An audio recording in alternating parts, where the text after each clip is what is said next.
What up, Space Fam? Goes in here for AnimeUproar, and it's about time for me to make a new video on how strong is Tanjiro, since he's clearly gotten a power boost since the fight against Upper Moon 3 Akaza. If you enjoy these Demon Slayer videos and want to keep them coming, make sure to smash that like button and share this video with a friend.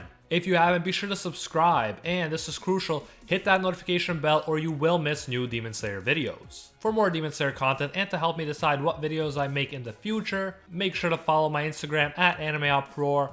I want to also give a huge thank you to our glorious patrons over on Patreon who help us survive YouTube issues and who make videos like this one possible. Thank you all so much. I'll talk more about the patrons at the end of the video. For the time being, keep in mind there will be manga spoilers in this video. We have to look at all of the latest evidence to determine exactly how strong Tanjiro has become. Now without further ado, let's jump into it. We won't go over Tanjiro's growth and power from the beginning of the series to now. You can get a better overview of watching the old How Strong is Tanjiro video. In this one, we will look at how strong he was against Akaza and compare that to how strong he is now during his seemingly final battle against Muzan. When he first saw Akaza, Tanjiro was useless against him because he was A, injured, and B, not strong enough to make a difference. Rengoku actually had to save his life when Akaza was about to punch Tanjiro to death. Rengoku sacrificed his life and ended up saving everyone present from Akaza, including Tanjiro. Inosuke pointed out the situation they were all in. If any of them tried to help Rengoku, they would have only gotten in the way. After Rengoku died, Tanjiro cried because he felt like he was still so far behind and couldn't be useful. He wondered if he would ever become anything like Rengoku. Fast forward to when a much stronger Tanjiro took on Akaza along with Gyu's help. By this point, Tanjiro had not only become something like Rengoku, he even accomplished what Rengoku couldn't. While Gyu was helpless against Akaza and had his sword broken by a single punch, Tanjiro got a huge upgrade. He had previously gained access to the see-through world, aka the transparent world, where time passes slowly and fast movements look slow, giving the user more time to dodge or land an attack. Tanjiro also unlocked the selfless state during this fight, where he let go of his fighting spirit, hatred, and killing intent. In this state, he could cut off Akaza's hand without Akaza even noticing. Tanjiro saved Gyu, and in a way, redeemed himself for when he couldn't save Rengoku.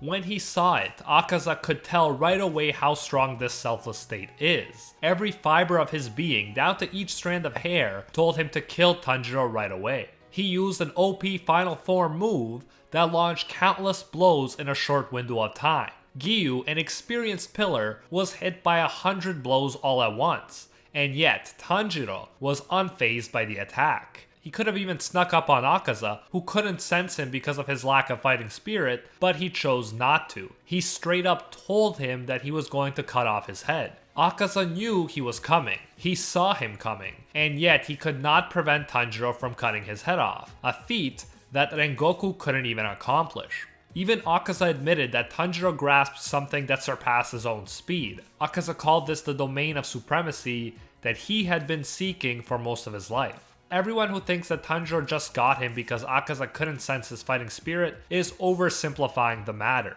Tanjiro was clearly faster, and he attained a level of skill that Akaza himself admitted that he could never reach. In this moment, Tanjiro surpassed Akaza. However, after he cut off his head, Tanjiro reached his limit and passed out. Later, when he woke up, he didn't even have enough strength to grip a sword. Akaza admitted that the fight was over the moment his head was cut off. He admitted that he suffered total defeat. Still though, Akaza, if he wanted to, could have regenerated and killed a weak Tanjiro and Gyu, even if Tanjiro was stronger at his best than Akaza was at his best. After this battle, it was clear that Tanjiro had achieved a new level of power that was, at its peak, stronger than Gyu and Rengoku. However, it seemed to have weaknesses. It seemed to only last for a short period of time. For that reason, I was still hesitant to put Tanjiro above the stronger pillars like Sanemi and Gyomei because they can fight at an extremely high level for a long period of time without their body giving out. Now let's jump to when Tanjiro initially faced off against Muzan.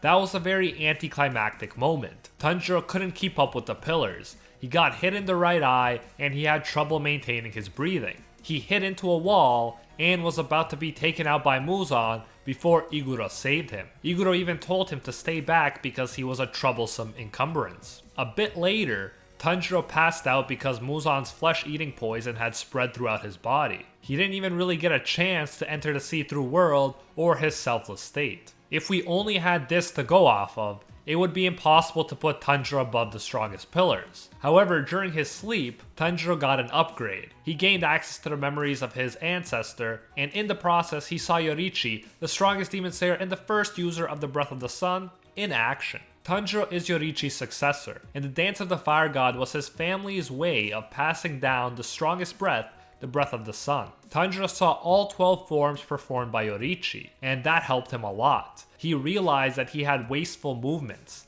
The angle of his wrist was off, his footwork was off, and he didn't know the proper intervals between breaths. In other words, his version of the Breath of the Sun was flawed. Even though it was strong enough to temporarily overpower Akaza, there was a lot of room for improvement. Through the memories, Tanjiro learned the proper method. His biggest flaw was that he couldn't fight at his best for long, and after waking up, he figured out how his father was able to dance until dawn. He figured out how to breathe properly so that, like his dad said, he could theoretically dance aka fight forever. Remember, Tanjiro's dad was sick, and yet he was able to dance until dawn by breathing properly. Similarly, now Tanjiro should be able to fight Muzan until dawn, despite how injured and poisoned he is. Tanjiro also figured out that the 13th form of sun breathing was the 12 forms used in succession. He could keep alternating between them until dawn, and that seems to be the secret to beating Muzan. When Tanjiro initially woke up, he saved Kanao by cutting off Muzan's arm. It was just like when he saved Gyu by cutting off Akaza's arm. Muzan did not see it coming. His arm also remained cut for a bit rather than reattaching as it was cut, showing that Muzan takes longer to regenerate from Tanjiro's attacks than from most other people's. And that makes sense, since not only does Tanjiro have a red blade, he is using the strongest breath, the Breath of the Sun. And as we all know, the demons from Demon Slayer and the Sun are mortal enemies. Now, in the present, Tanjiro is fighting Muzan. His strongest is stronger than it was against Akaza, since he learned to correct the flaws in his form by watching Yoriichi. And more importantly, he can now keep going. He's learned a way to keep fighting at his strongest until dawn. By using breathing properly, and by alternating between the 12 forms of sun breathing, he can, in theory, keep fighting forever, as his dad said.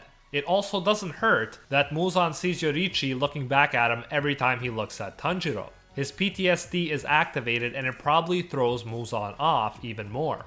By the end of chapter 192, Tanjiro is killing it. He looks confident and determined to win.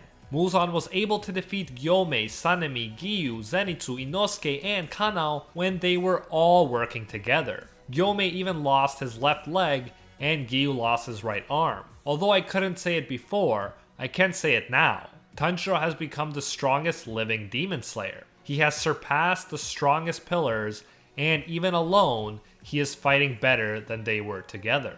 Tanjiro admits that he is still less skilled than Yoriichi, and perhaps things will remain that way, since Yoriichi was clearly more talented right off the bat compared to Tanjiro. It seems like the dude had access to the see-through world and the selfless state when he was born. However, it is plausible that Tanjiro could perfect sun breathing and hope to become as powerful as Yoriichi was eventually. Chances are, whoever can still fight, including Nezuko, will help Tanjiro do what Yoriichi could not alone. What I could see happening at this point is that Muzan will try to use his exploding flesh technique that he used in the past to escape from Yoriichi. Tanjiro, who is not more powerful than Yoriichi, could not hope to cut all 1,800 pieces of flesh when Yoriichi could only cut about 1,500. However, if Nezuko and the available Demon Slayers can assist Tanjiro, then together, they could surpass Yoriichi, the strongest Demon Slayer in history. I could see something like that happening because Demon Slayer has constantly promoted the power of teamwork. Often we have multiple Demon Slayers working together to defeat one demon. Even in this battle so far,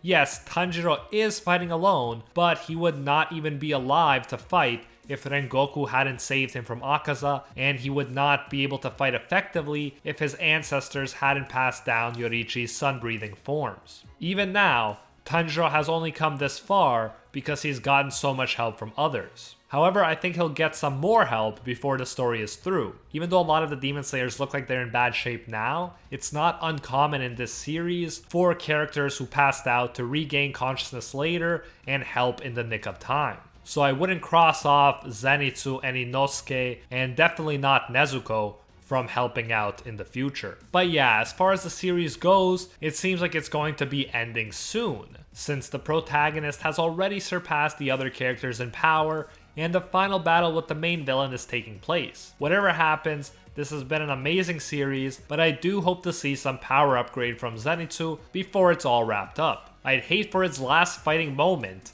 to be getting wrecked by Muzan. And that is it for today's video. Thank you so much for watching. If you did enjoy this video and want to see more like it, make sure to smash that like button and share this video with a friend.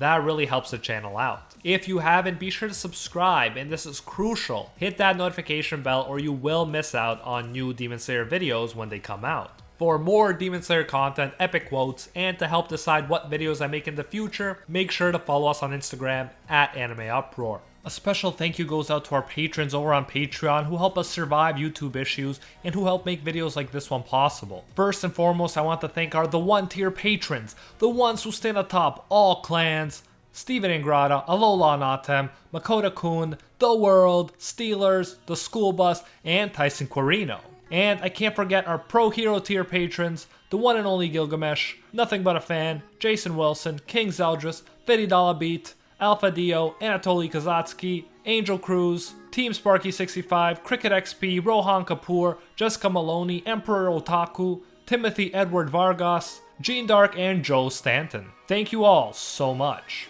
If you enjoy our work, you can support more by going over to patreon.com/AnimeUproar and becoming a patron today for as little as $1. If you do so, you'll get your name featured in future videos alongside these epic people right here, and you'll even get access to our private patron-only Discord, where we talk about anime, life, and of course, dank memes. So check out patreon.com/AnimeUproar, link in the description if you're interested. You can now also join the YouTube channel and support more content that way if you prefer. Whichever way you choose to support us, you will get the same great benefits. Thanks for everything, and until next time, see ya, Space Cowboy.